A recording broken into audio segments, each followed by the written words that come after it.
Olá, tudo bem? Mais uma vez juntos, agora para compartilharmos um sentimento da Palavra de Deus. Me refiro à história dos anjos. Para ser mais exato, a história de Lúcifer, o primeiro que se rebelou, o líder dos anjos. Para colhermos aqui detalhes dessa história. É um assunto muito interessante e intrigante e misterioso. Mas antes de começar, quero te pedir, se inscreva no canal. Compartilhe com seus contatos. Deixe aqui os seus comentários no rodapé, os quais são muito importantes para nós. Tá certo? Então, para começar, eu quero ler Ezequiel, capítulo 28, versículo 1 e 2. Mas antes, vamos ler. Diz assim: E veio a mim a palavra do Senhor, dizendo: Filho do homem, dize ao príncipe de Tiro: Assim diz o Senhor Jeová, visto como se eleva o teu coração, e dizes: Eu sou Deus. Sobre a cadeira de Deus me assento no meio dos mares, sendo tu homem e não Deus, e estimas o teu coração como se for o coração de Deus.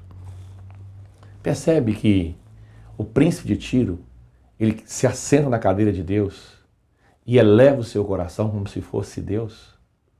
Quem que é esse príncipe de Tiro? É figura. Ele é figura do anticristo. O anticristo se sentará no lugar santo como se fora o próprio Deus. Isso está escrito lá em 2 Tessalonicenses, capítulo 2. Então, e ele se acha que é um Deus. Então, quando a gente lê o versículo 1 e o versículo 2 do capítulo 28, nós temos aqui um personagem que é figura do anticristo.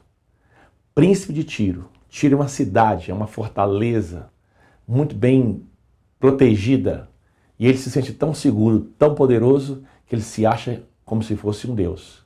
Se você continuar lendo o capítulo 28, você vai encontrar o rei de Tiro. Tem um príncipe e tem um rei. O rei de Tiro é chamado de querubim ungido. É claro que esse título de querubim ungido, ele se refere a Lúcifer. Então, não pode ser um mortal. Mas o querubim ungido aqui, ou o rei de Tiro, é uma figura de Satanás, ou de Lúcifer, antes do pecado. Tá certo? Por que isso acontece?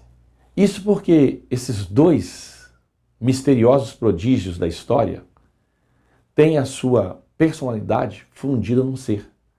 Você vai ver lá em Apocalipse 13, versículo 2, fala que o dragão lhe deu o seu trono. Ou seja, o próprio Satanás vai governar na pessoa do anticristo.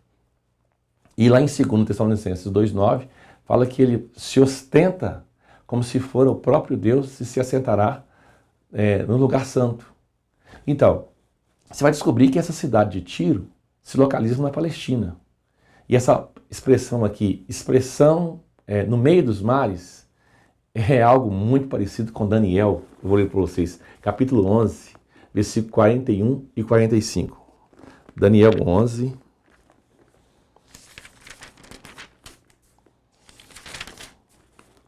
41 e 45. E entrará também na terra gloriosa, e muitos países serão derribados, mas escaparão da sua mão. Estes, Edom, Moabe e as primícias do filho de Amon. E aí agora o Daniel 42 diz assim: E estenderá a sua mão a terras, a terra do Egito não escapará. Então, quando a gente vê, tem uma outra parte que eu estou esquecendo que está escrito em Daniel, eu não estou lembrado agora, mas é essa expressão, Daniel capítulo 11, versículo 41, é o 45, que eu não li, lembrei agora. Eu preciso prestar mais atenção, 11 e 45. E armará as tendas do seu palácio entre o mar grande e o monte santo e glorioso, mas virá o seu fim e não haverá quem o socorra. Bom, quem é esse aqui? É Antíoco Epifânio, que também é uma figura do anticristo. Você percebe como é que esse texto está em harmonia, em grande harmonia com o texto de Ezequiel? E Ezequiel está falando de Tiro, a cidade de Tiro e o príncipe de Tiro. E aqui está falando de Antíoco Epifânio. Por quê? Porque ele é um grego. A besta que vi, que emerge do mar, é semelhante a leopardo. Ou seja, Eu não vou entrar no detalhe aqui agora, mas a parte corporal do anticristo, a descendência dele é grega, semelhante a leopardo. O leopardo, você vai lá em Daniel capítulo 7, você vai ver que é o Império Grego. Aliás, se você pegar Apocalipse 13, versículo 2, todinho, e o 3, você vai ver o seguinte, que está os 4 impérios ali. Você vai encontrar ali o urso, que é a Média Pérsia, a boca de leão, que é a Babilônia, e semelhante ao leopardo, que é o Império Grego. Isso mesmo. Então, o anticristo, ele será um composto, parte humana e parte sobre-humana, tá certo? Porque o dragão lhe dará o seu trono. Ou seja, ele será, ao mesmo tempo, o príncipe de Tiro, né? Que é o anticristo, por estar junto aqui esse texto. E ao mesmo tempo, o rei de Tiro, o querubim ungido. Percebe? Por isso que esses dois são mencionados no capítulo 28. Porque o capítulo 28 de Ezequiel vai tratar do anticristo e de Satanás. Ou melhor, Lúcifer, que é Satanás. E isto será uma imitação da encarnação de nosso Senhor Jesus Cristo forjado por Satanás. Se eu não estou enganado, em Tessalonicenses fala que a vinda do anticristo é segundo a eficácia de Satanás.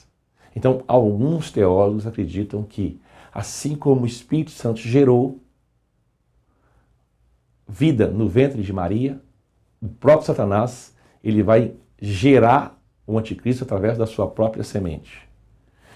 Interessante que na Bíblia, você vai ver que Satanás, ele só possuiu 3 seres, ou só possui 3 seres, para ser mais exato, porque um ele não possuiu ainda. Qual que é o primeiro ser que ele possuiu? A serpente. Para quê? Para tentar o homem lá no Éden. Não foi isso? Então, para tentar Adão e Eva, primeiro ser. O segundo, Judas, para quê? Para tentar o segundo homem, que é Cristo. Não é isso? E o terceiro, ele vai possuir o anticristo. Isso para desafiar a Deus. Interessante, né? Então, aqui, voltando em Ezequiel, capítulo 28, versículo de número 13, olha o que nós vamos encontrar aqui. Estavas no Éden, jardim de Deus. Toda pedra preciosa era a tua cobertura. A sardônia, o topázio, o diamante, a turquesa, o ônix, o jaspe, a safira, o carbunclo, a esmeralda e o ouro. As obras dos teus tambores e dos teus pífaros estavam em ti no dia em que foste criado, foram preparados. Então, veja bem, nós encontramos nesse texto aqui certos termos e expressões que não podem ser aplicados a nenhum mortal, nem mesmo a Adão, a homem algum. A pessoa fala assim, isso aqui não é Lúcifer, isso aqui é uma pessoa. Que pessoa é chamada de querubim ungido? E que estava no Éden. Adão estava no Éden, certo. Mas ele era chamado de querubim ungido? Né? Que andava no meio das pedras que afogueava? Adão cobria com todas as pedras preciosas? Obviamente não. Né? Nunca foi chamado de querubim ungido. Né? E o querubim ungido, deixa eu explicar para vocês entenderem, compreende 3 unções: realeza, sacerdócio e profeta. 3 unções. Tá certo? Satanás tinha essas 3 unções. Rei sobre todos os anjos, não diante de Deus. Rei sobre todos os anjos, profeta para compartilhar os oráculos de Deus e sacerdote, ou melhor, sumo sacerdote, o principal sacerdote para estar ou comparecer diante de Deus. A gente vai ver mais à frente textos que vão evidenciar tudo que eu estou falando para você. Então, Adão não esteve no Monte Santo. Tu estava no Monte Santo de Deus. Adão não esteve no Monte Santo de Deus. Adão não andava no meio das pedras que afogueavam. Só existe um ser em toda a Bíblia pelo qual tudo isso pode ser aplicado. E esse ser é quem? É Lúcifer. O anjo rebelde. O anjo que se rebelou contra Deus. Lúcifer significa aquele que brilha. Ou seja, o portador de luz. Ele não tinha luz em si mesmo, mas ele deveria refletir a luz de Deus, que é a glória de Deus. Ou seja, aquilo que Deus é. Deus é o quê? Deus é amor, né? ele deveria refletir, ele deveria compartilhar, ele deveria falar daquilo que Deus é. Deus é amor, Deus é justiça, Deus é a verdade, Deus é santidade, Deus é fidelidade. Bom, nós vamos encerrar essa parte aqui, mas a gente volta no próximo vídeo, tá certo? Deus abençoe e até lá.